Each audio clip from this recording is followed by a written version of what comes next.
મોતીભાઈ ભગાભાઈ રતનપુરકર સરપંચ, તમામ સંખેડા તાલુકાના સરપંચ ભાઈઓને કહેવા માગું છું કે આવાસોનું લિસ્ટ દરેક તલાટી સાહેબ પાસે આવી ગયું છે અને તમે જોઈ લેજો. ના જોયું હોય તો જોયા પછી તમે એનો અભ્યાસ કરજો કે આપણા ગામમાં કેટલી યાદી હતી ને કેટલી આવી છે ને કેટલા કાચા ઘર રહી ગયા છે. અમે અમારા અહીંયા 200ની યાદી તૈયાર કરી હતી, એમાં આવ્યા છે 60 જ, અને કાચા ઘર હતા, ગરીબ હતા, વંચિત એવા માણસો રહી ગયા છે અને પાકા 60માંથી 15 તો પાકા આવ્યા છે. એટલે તમામ સરપંચોને કહેવા માગું છું કે સોમવારે 11 વાગે આપણે તાલુકા પંચાયત ટીડીઓ સાહેબને આવેદનપત્ર આપવાનું હોય.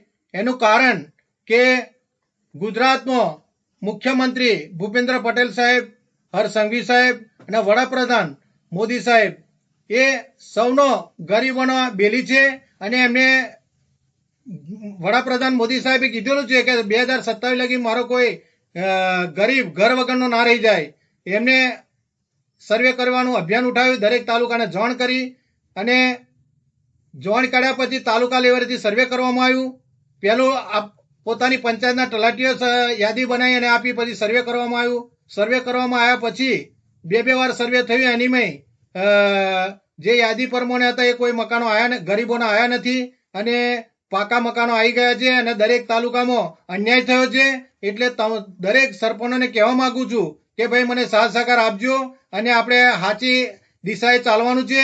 અને મોદી સાહેબ, વડાપ્રધાન, ભાજપની સરકાર હોય એ ઘણું એવું કામ દરેક ગરીબોનો કરે છે. અને આવાસોમાં કે મારો ગરીબ કોઈ ઘર વગરનો ન રહી જાય એવી દરેક તાલુકા લેવલે, જિલ્લા લેવલે સૂચના છે. પણ સર્વે કરવા અને મારા 3 મુદ્દા છે કે અમારે જે આવાસો ગરીબોના કાચા ઘર રહી ગયા છે એ પાછા સર્વે થવા જોઈએ. અને જેને સર્વે કર્યું છે એ જે સર્વે કરવાવાળા અધિકારીઓ તલાટીઓ જે કહે એ સસ્પેન્ડ થવા જોઈએ એવી અમારી માગણી છે. એટલે અમે સોમવારે 11 વાગે તાલુકા પંચાયતે ટીડીઓ સાહેબને આવેદનપત્ર આપવા જવાનું હોય તો સંખેડા તાલુકાના તમામ સરપંચ ભાઈઓને કહેવા માંગુ છું કે તમારા ગામમાં તમને ખબર ના હોય તો તલાટી સાહેબ પાસે યાદી આવી ગયેલી છે, તમે જોઈ લેજો. અને યાદી જોયા પછી તમને ખબર પડશે કે મારા 50 3 જ કમ આવ્યા. એવા ઘણા પંચાયતોમાં બન્યું છે, સંખેડામાં બન્યું છે, મારા દિવારીપુરામાં બન્યું છે, કોઠિયામાં બન્યું છે, મુભિયામાં, દરેક ગામોમાં મારે અન્યાય થયો છે. તો મારા ગામની અંદર 200માંથી 60 આવ્યા છે, એમાં 15 તો પાકા આવ્યા છે. તો આ કોના કહેવાથી આ સર્વેમાં આવું આ કામ થયું છે?